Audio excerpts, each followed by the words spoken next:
Some authors want to have fun and tell stories that want to entertain without deep meaning. Guy Ritchie is such an author. This video will look at his Red Thread, a narrative thread that connects all his works and runs through the themes he explores. Ritchie worked as an author and director for scripts authored by others, like Sherlock Holmes. In this video, we'll consider his original authorial work, where he directed and wrote the script from scratch. The first thread is the choral storytelling. In Ritchie's work, there is an overabundance of characters that are all linked to the stories to various degrees.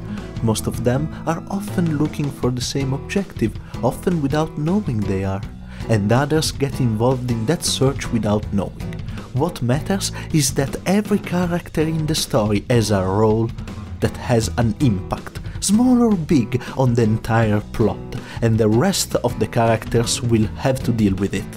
In all his stories, there isn't one single protagonist, but we follow the different points of view of various stages, giving us a full view of the narrative. He uses this narrative to surprise and shock. The best example is Snatch, where all factions seek a stolen diamond. Turkish and Tommy don't know they are until the end, and Kazinabi is the original owner. Saul and his crew discover it by chance, and so forth.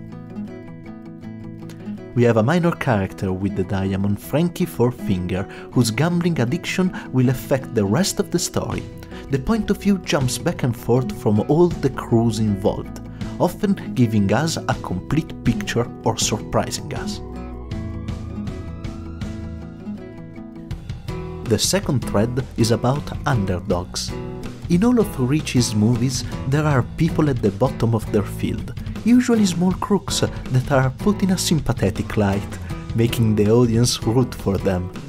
They get involved in something bigger than them, risking their lives, but somehow, through coincidences or luck or being at the right time at the right place, they get on top with an opportunity to make a lot of money.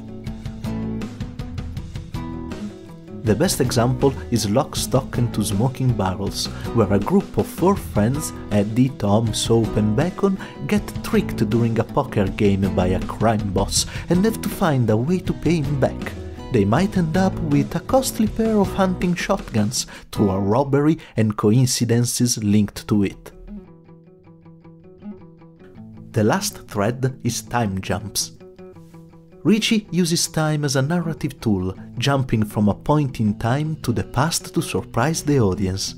He presents a situation and then jumps back to earlier to allow the audience to piece together what has happened. The best example is The Gentleman, where the entire story is told through the recollection of the character of Fletcher, that witnessed the whole plot and plays as a narrator, moving facts and events around.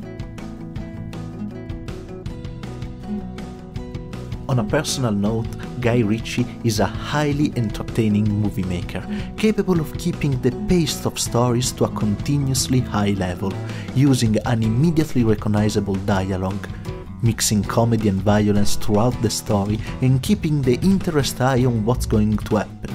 In the description I'll link a couple of his films, I hope you check them out. Onward to the next author!